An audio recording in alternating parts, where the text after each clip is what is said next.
Olá, povo abençoado, graça e paz, tudo bem? Aqui é o pastor Alberto, esse é o canal Falando de Graça. Sejam muito bem-vindos e que Deus abençoe grandemente as suas vidas. Que aquilo que compartilharmos aqui sirva de edificação para a sua vida, que contribua para a transformação e para o nosso objetivo, que é santificação, porque sem santificação ninguém verá o Senhor. Precisamos purificar ou tornar puro todo o nosso ser, em todas as áreas. E por isso nós falamos aqui sobre algumas áreas, estamos abordando sobre purificação de algumas áreas.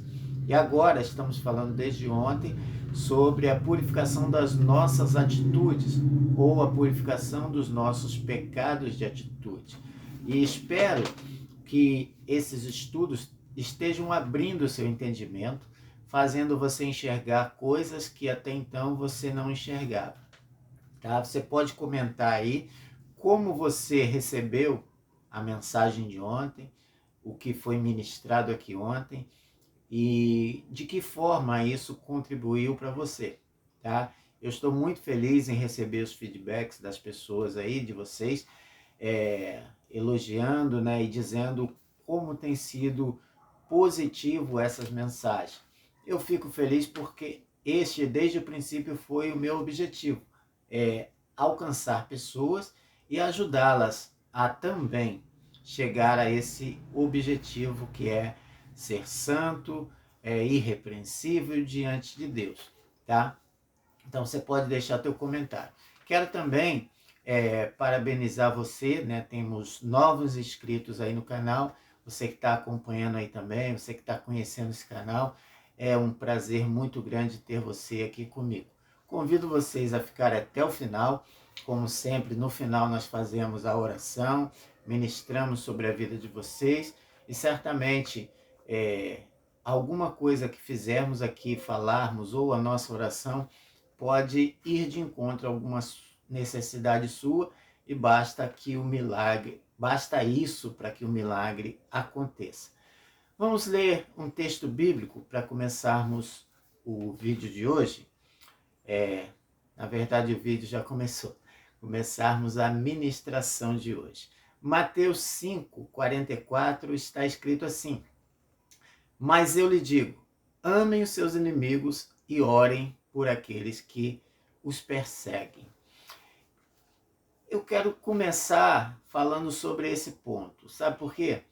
Porque nós somos ofendidos, nós somos atacados às vezes, pessoas se levantam como inimigos para nós e quando elas nos afetam de alguma maneira, é até um direito nosso não querer lidar com elas, ou esse ataque, essas ações, né, que essas pessoas que se acham nossas inimigas provocam contra nós, elas vão também provocar em nós reações. E sempre que acontece isso, nós temos dois caminhos para ir, o caminho certo e o caminho errado.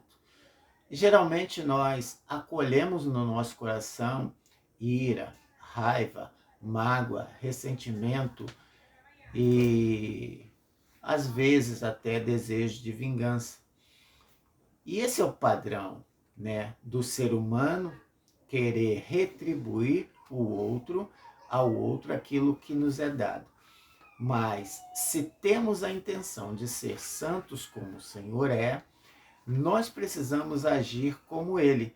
E esse texto bíblico, Jesus está dizendo: mas eu lhes digo, amem os seus inimigos e orem por aqueles que vos perseguem. Você, já cabe uma pergunta aqui, você alguma vez amou alguém que se declarou seu inimigo? Você já orou por eles? E quando eu digo orar por eles, não é orar para que Deus acabe com eles. É para orar pedindo para que Deus abençoe ele. Você já fez isso? Porque é exatamente o que o texto está dizendo. Ele está dizendo, amem eles, orem por eles. E orem para que Deus os abençoe. E fazendo isso, nós tomamos o caminho certo. Diferente de acolhermos no nosso coração sentimentos como de ira, de raiva, de mágoa, de ressentimento, desejo de vingança, todas essas coisas, elas são como veneno que nos contaminam. Então, a santificação, ou esse caminho da santificação, ele passa por uma prontidão de perdoar, uma prontidão de ter empatia por as pessoas, uma prontidão de pedir a Deus, de fato, desejando isso, que Deus os transforme, que Deus faça com que eles também vejam a glória, a graça, a luz resplandeça nas trevas. Então, quando fazemos isso, nós de fato estamos sendo como verdadeiros cristãos e nós estamos no caminho da santificação. Entendam uma coisa, que nenhuma virtude virá sobre nós como um chip que é implantado sobre um computador ou um programa que é instalado num computador. Não, todas as nossas virtudes ou as virtudes espirituais, elas se desenvolvem em nós, porque elas já estão. Ou ela pode atrofiar, ou ela pode se desenvolver. Então Deus permite que pessoas se levantem, que se declarem nossos inimigos e até mesmo que nos faça mal, falando ou cometendo uma ação contra nós. Deus permite isso. Para quê? Para que você exercite a tua misericórdia, o teu perdão naquele momento. Então, a marca de alguém que tem um relacionamento profundo com o Senhor é essa atitude proativa de perdão. Antes que alguém venha pedir perdão, você no seu coração já perdoou, porque você ora por ele. Algumas perguntas que estão aqui no livro. Você responde com amor e perdão quando alguém o fere? Ou você é daquele tipo, bateu, levou? É uma pergunta. Você procura fazer o bem àqueles que lhe fazem mal? Alguém que te fez mal, você costuma fazer o bem por ele? Ou você diz, não, de mim não tem nada? Você está carregando uma listinha de queixas contra amigos e familiares no seu coração? Você é aquela pessoa que você faz essa lista no seu coração de pessoas que te ofendem? As nossas decepções, né? Ou essas questões que nos afetam, que são naturais, elas também são uma oportunidade de nós demonstrarmos o nosso amor a Deus. Então, nesse primeiro ponto, tenha sempre uma atitude proativa para o perdão. Tenha sempre essa predisposição, a palavra melhor é essa, predisposição a perdoar. Porque na medida que você foi perdoado, você deve exercer o perdão também. Não é o que a oração diz? Perdoa as nossas ofensas, assim como nós perdoamos aos nossos devedores. Então, o perdão que você quer de Deus é o mesmo perdão que você oferece às pessoas? Se for, talvez esse perdão de Deus sobre você, ele também esteja no mesmo nível. Ou imagina, né? O perdão de Deus para você no mesmo nível que você oferece o perdão a outras pessoas. Isso é muito sério, isso é muito profundo e deveríamos refletir sobre isso. Vamos lá. 1 João 2, 15 e 16. Não ame o mundo, nem o que nele há. Se alguém ama o mundo, o amor do Pai não está nele, pois tudo que há no mundo, a cobiça da carne, a cobiça dos olhos e a ostentação dos bens, não provém do Pai, mas do mundo. Vivemos também um tempo hoje em que mais vale o que se mostra ou o que aparenta do que o que de fato é. Então vivemos um tempo de ostentação. E esse tipo de ostentação, esse desejo de mostrar para os outros, um brilho, um glamour, ele tem tomado a igreja e tem tomado a vida de cristãos individualmente. Então vemos hoje pessoas querendo ostentar, mostrar, exibir. Quando você vai investigar a sua vida de fato, não é nada daquilo. Isso é muito falso, isso é uma atitude pecaminosa. Oh, o materialismo, né? Olha aqui, o materialismo e o mundanismo estão entre os pecados mais sutilmente penetrantes, embora não percebidos, dos cristãos modernos. Quase sempre os crentes estão cegos para o materialismo que sutilmente satura nossas almas. Como isso acontece? Quando há uma disputa, né, entre pessoas para saber quem tem o melhor carro, quem tem a melhor casa, quem tem a melhor casa de campo, quem faz as melhores viagens, quem usa grifes de roupas, quem usa as melhores grifes, né, no caso, quem usa os melhores tênis, sapatos. Isso é uma atitude materialista e isso não agrada a Deus. Então precisamos purificar as nossas atitudes, por quê? Porque Jesus não era alguém que ostentava. Pelo contrário, ele incentivava sempre a uma postura humilde, a repartir o que se tinha e a compartilhar de todas as formas aquilo que somos e aquilo que temos. Então Jesus deixou esse exemplo e precisamos olhar. E você vê, às vezes, esse materialismo invadindo até mesmo na estrutura física, né, de templos que são construídos querendo ostentar, não na maneira, né, do coração de Davi, que a gente via que queria fazer o melhor para o Senhor. Não. Hoje, muitas das vezes, a atitude de alguns líderes é simplesmente ostentar números, ostentar riquezas, ostentar glamour nos seus templos e assim vai.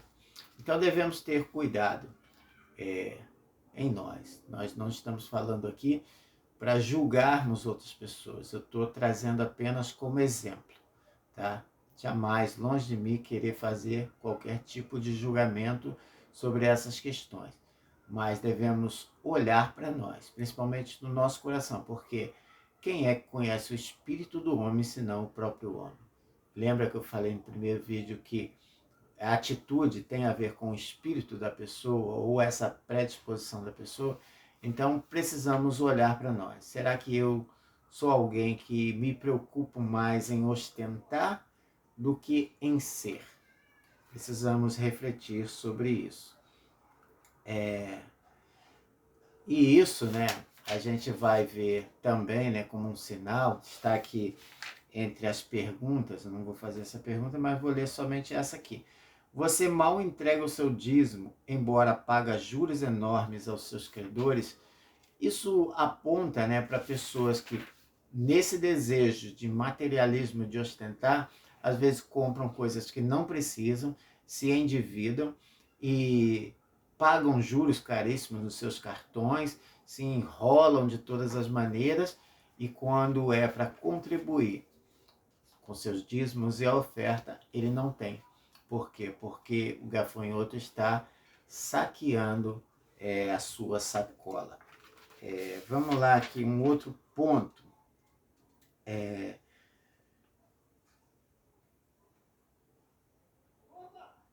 Você pode realmente dizer que Jesus Cristo está no controle de seus desejos de finanças? É uma pergunta, né?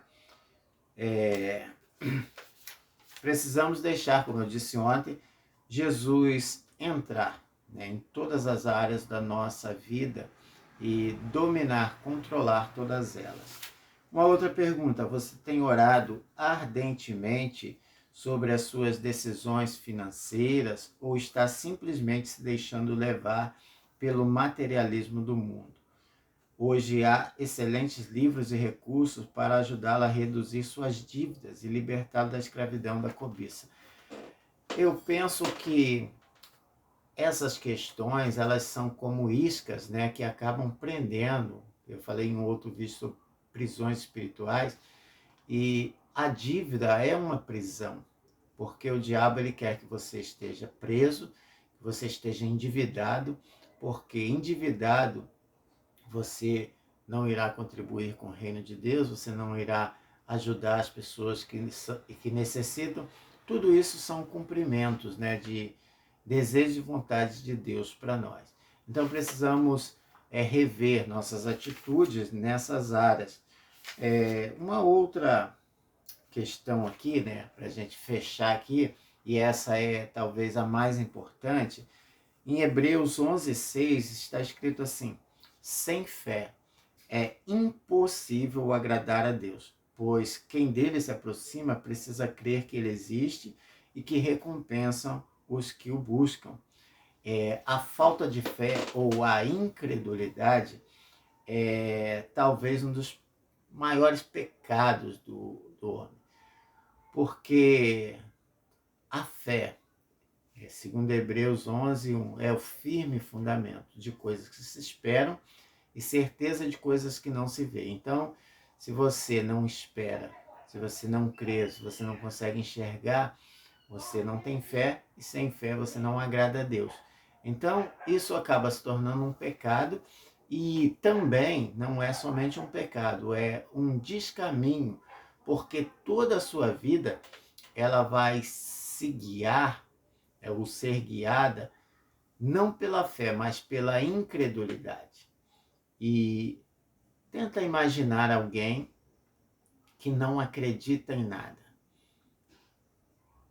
A palavra de Deus é firme, ela é poderosa, ela é decreto. Eu costumo dizer que a palavra de Deus são decretos eternos, que não falham.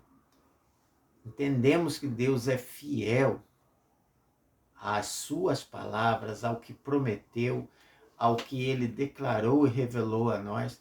Ele é fiel, então podemos sim ter certeza, podemos ter fé, podemos acreditar em todas as palavras que Deus diz a respeito de nós. Se ele diz que nos salva, devemos crer que ele nos salva. Se ele diz que nos cura, nos liberta, devemos crer. Certa vez eu ouvi, né, uma ilustração falando sobre um homem que não tinha tanta cultura, e alguém questionou ele: você é louco por acreditar nessa palavra? Onde já se viu alguém andar sobre as águas e não afundar? Está escrito lá. Ele falou: meu filho, eu não sei se isso tem razão ou não tem, mas se está escrito, eu acredito. Se está na Bíblia, eu acredito. Então devemos ter essa mesma postura, fé, porque sem fé é impossível agradar a Deus. Foi a falta de fé que fez com que os filhos de Israel morressem no deserto, porque eles não acreditaram que Deus era poderoso para dar aquela terra a eles. Eles olharam o quê? Eles olharam as pessoas que habitavam lá. Então morreram no deserto. A descrença interrompe o poder de Deus na vida do crente. Por falta de fé, muitos crentes vivem fracos e derrotados, e muitas orações não são atendidas. Imagina nós nos dispormos a orar e não acreditarmos que Deus está nos ouvindo, e mais, que Ele tem interesse nas nossas orações, em tudo aquilo que a gente está falando, e mais, que Ele tem interesse em nos abençoar naquilo que é correto e justo. Então, nós vamos orar agora, e eu quero te pedir que você creia que tudo que a Bíblia diz, tudo que Deus diz através da sua palavra a nós, é uma verdade incontestável. Não duvide das coisas de Deus, não duvide do que Deus diz a teu respeito, não duvide do Espírito Santo, não duvide das coisas que a Bíblia fala para nós, porque todas elas são poderosas para nos tornar mais do que vencedores. É aquele texto de Coríntios que diz: as armas da nossa milícia, a fé, é uma das armas da nossa milícia e é talvez uma das armas mais poderosas que podemos ter, porque ela, municiada pela palavra de Deus, municiada com aquilo que Deus disse para nós, ela é poderosa para destruir qualquer demônio, qualquer coisa que se levante contra nós, qualquer potestade, qualquer castelo, fortaleza que se levante na nossa mente. Nós podemos, pela fé, apagar todos os dardos inflamados do diabo. Nós podemos avançar, porque se Deus disse, Ele cumpre o que diz. Vamos orar? Não esqueça de deixar aí o seu like, não esqueça de comentar, não esqueça de compartilhar com os outros. Se você não é inscrito e gostou do conteúdo, se inscreva. Se você não viu os outros vídeos, como eu disse, estamos no 10º dia dessa jornada de transformação, de purificação. Temos 9 vídeos anteriores a esse. E se você pegar desde o primeiro e assistir todos eles, você vai ter uma linha de raciocínio e um entendimento pleno sobre o que Deus está falando e desejando de nós. Certamente você terá um crescimento espiritual exponencial nesse tempo. Ampliar territórios, ampliar visão, ampliar, olhar do alto, enxergar mais longe, é o que Deus quer nos dar. Oremos. Senhor nosso Deus, Pai querido e amado, eu posso te chamar de Pai. Obrigado, Senhor, porque o Senhor me fez seu filho. Obrigado também, Senhor, porque o Senhor está todo o tempo comigo. Obrigado, Senhor, porque o teu Espírito Santo habita em mim e fala o meu espírito. Senhor, queremos louvar o teu nome, engrandecer ao Senhor, porque reconhecemos que o Senhor é Deus soberano sobre toda a terra. Não há um nome, não há ninguém, não há nada que seja maior do que o Senhor. O Senhor é eterno, o Senhor é sublime, o Senhor é glorioso. Não podemos contemplar a tua glória, mas podemos senti-la, Senhor.